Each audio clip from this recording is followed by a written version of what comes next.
après. Mais ça veut dire, tu vois, ça veut dire, c'est parce que moi, ce que j'ai vu dans Tana Deviliaou et tout ça, etc., qui parle beaucoup, parce que, tu vois, dans Tana Deviliaou, il y a un autocriticisme, tu vois, il y a un autocritique de Eliyahu sur lui-même, beaucoup. Parce que lui, tu vois, si tu veux, c'est lui qui avait dit, ouais, le peuple d'Israël, c'est lui qui a arrêté la pluie pendant 3 ans, c'est lui qui a dit ça, qui a dit il préférait mourir que de continuer à être un prophète avec des imbéciles pareils et tout ça.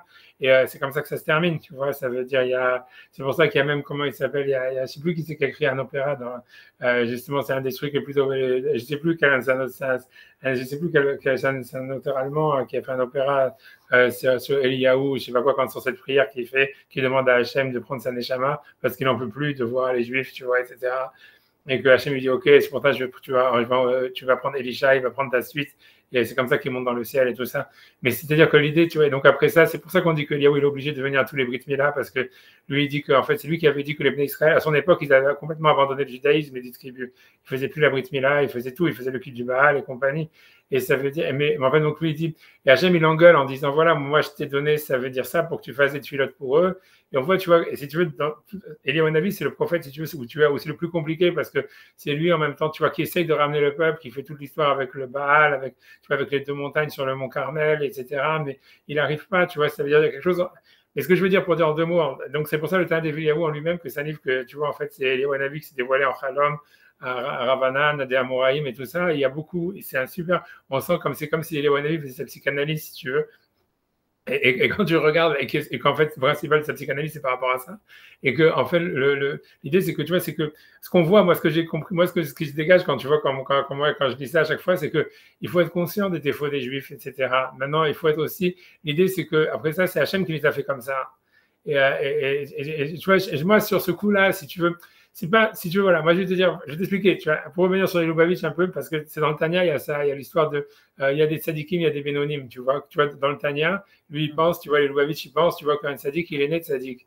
Et que les bénonymes, ils sont bénonymes et ils resteront toujours bénonymes, au maximum. Et leur travail à eux, c'est de ne pas être des réchaïm, quoi. Et tu vois, c'est toute la chassidoute, elle est basée sur ça. Tu vois, comme si les rébés ou le tzaddik, c'est des mecs qui ont des neshamas spéciales et qui sont, en fait, tu vois, nés comme ça. Tu vois, qui sont nés tu vois, une neshama spéciale et compagnie, etc. Que bon, moi, je trouve que c'est n'importe quoi. Tu vois, mais tu vois, la chassidoute, elle est basée sur ça. Et Lubavitch, clairement, tu vois, dans le Tanya, il y a ça, tu vois, nettement, tu vois. Et en fait, pour te dire en 2 mots, Est-ce que c'est une profonde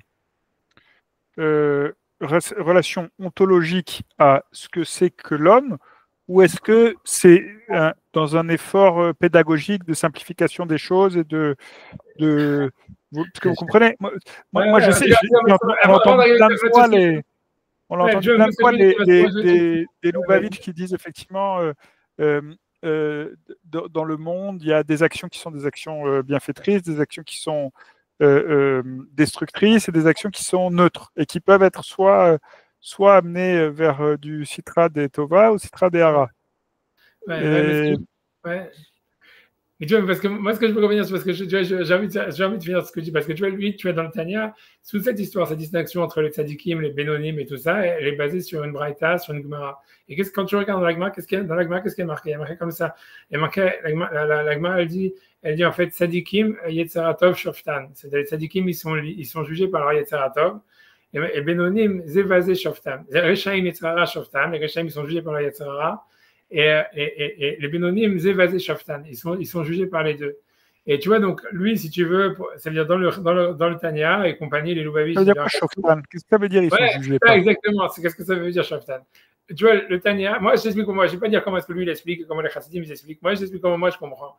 Moi, je comprends, et pour moi, je pense que c'est tout à fait vrai ce que je dis, c'est que, en fait, les tzaddik et les Bénoni et tout ça, et le rachat, ça ne veut pas dire, en fait, que le type, ça veut dire le tzaddik, c'est un tzaddik qui va avoir le lamaba parce qu'il fait toujours bien. Et le Benoni, c'est un mec qui est toujours, si tu veux, qui est moins bien, etc. Mais moi, je pense, tu vois, parce que j'aurais donné, quand je dis à chaque fois, je donne l'exemple, tu vois, de Trump avec Elon Musk. Tu vois, je dis, voilà, je dis Trump, c'est un Benoni, parce que c'est un mec, si tu veux, il est multiple, tu vois. Un jour, il peut faire comme ça, demain, il peut faire comme ça. C'est pas un mec pas d'accord du tout. Ok, d'accord, ok.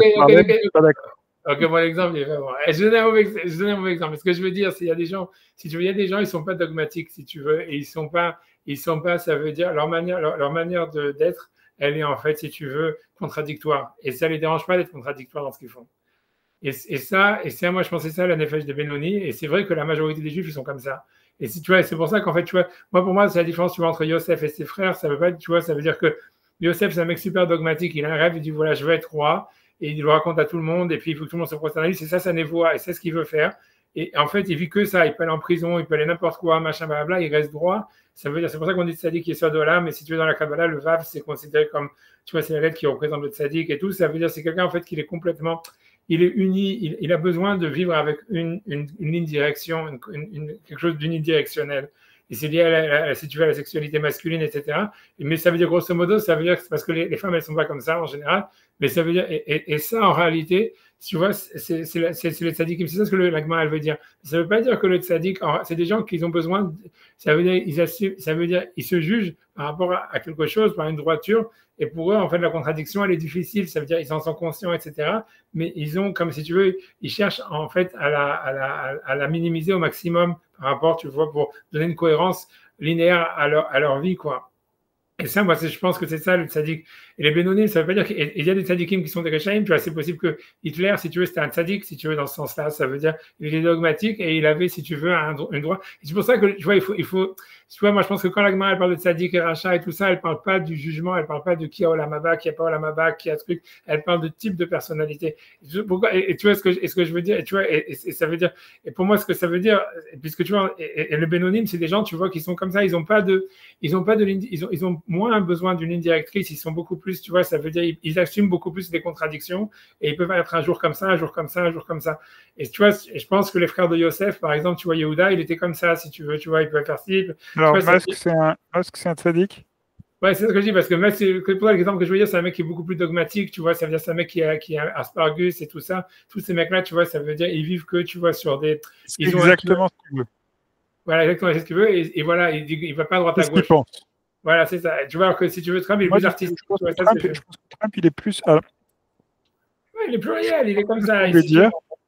Mais c'est pour ça que je ne veux pas dire qu'il y en a un qui est plus intelligent que l'autre, ou plus bête que l'autre, ou plus sadique que l'autre, ou moins sadique que l'autre. Mais c'est des types de personnes. Et quand je veux dire, pourquoi je dis tout ça, c'est parce que je vais expliquer que pour moi, le problème des Juifs, ça veut dire, quand Hachem, tu vois, il engueule les prophètes qui jugent les Juifs, il veut, tu vois, il veut pas dire qu'en fait, ouais, donc les Juifs, c'est les meilleurs parce que c'est les Juifs. Ça veut dire, non, ils sont plein de. Ça veut dire, la plupart des Juifs, tu vois, les pshutéam, c'est ce que tu vas retrouver dans les synagogues et tout ça, les Juifs de la rue, les Juifs normaux, le Juif lambda, tu vois, c'est un bénoniste, ça veut dire, c'est un mec, en fait, qui vit avec des contradictions et que ça ne le dérange pas, tu vois. C'est-à-dire, tu peux les voir pleurer à Yom Kippour un jour et après faire des arnaques le lendemain, tu vois faire ci, faire ça. Ils sont complètement, tu vois, ça veut dire, ils sont déstructurés. Alors, si David Ameller, c'est un tzaddik? Je sais, peut-être moins, tu vois, ça veut dire, je sais, par rapport à Yosef, tu vois, il est moins, ça veut dire, il est plus pluriel, tu vois, même lui aussi, tu vois bien qu'il a quand même, tu vois, ça veut dire, tu vois, c'est difficile, tu vois, c'est moins, tu vois, ça veut dire, pour te dire, celui qui serait le moins dans la, si tu veux, si tu veux, dans la droiture, tu vois, par exemple, là où tu vois la différence, par exemple, tu vois, c'est Yaakov et Yosef, tu vois la différence, tu vois, par exemple, Yaakov, lui, tu vois, c'est à chaque fois, il s'adapte, tu vois, avec Lavan, il fait ça, avec ça, il fait ça, tu vois bien qu'à la base, lui, en fait, c'est un Ishtam, Yoshev, Ohalim, mais en fait, tu vois, ça veut dire, il s'adapte et il répond. Et si tu veux, il y a cette notion de émettre. C'est-à-dire que quand on dit émettre, en réalité, c'est la première, la moitié et la dernière lettre de l'alphabet. C'est-à-dire qu'il est capable de surfer un petit peu sur toutes les situations. Voilà, c'est ça, exactement. Et ça, alors que Yitzhak, pour le coup, c'est le tzaddik. Voilà, exactement. Comme Yosef. Din à mort. Voilà, c'est ça, exactement. C'est, voilà, même Yosef, tu vois, ça veut dire, je vois bien, Yosef, c'est plus que Yitzhak, parce que Yitzhak, si tu veux, il a été protégé, ça racole. Après, tu vois, la Kedah, si tu veux, Yosef, c'est plus parce que lui, il va en prison, il change pas, tu vois, tout ce qui lui arrive, tu vois, le mec, il a passé beaucoup, tu vois, il est vendu par ses frères, et tu vois, ça veut dire, normalement, un type qui tu vois, que ses frères, ils ont essayé de le tuer, qu'il est vendu par ses frères, après ça, qu'il va en prison. C'est normalement, il change de direction, tu vois, il admet, il dit, ok, tu vois. Voilà, c'est alors que lui, tu vois, et c'est il découle les uns après les autres, tu vois ce que je veux dire. Et lui, il reste toujours la même chose, tu vois. Et c'est, tu vois, ça veut dire, c'est ça tu vois, c'est ça l'idée. Lui, il s'adapte pas, il dit la vérité, Shalom à l'Israël, tu vois. Il savait, tu vois, que, tu vois, ça veut dire, il dit pas de, tu vois, il tourne pas en rond, tu vois. Mais bon, mais c'est pour te donner un exemple. Pour moi, c'est ça le pshat de la Gemara. Donnez-moi juste une seconde, Arav, je dois appeler mon fils Yosef d'ailleurs parce que je pense à quelque chose. C'est d'accord que j'arrête l'enregistrement déjà.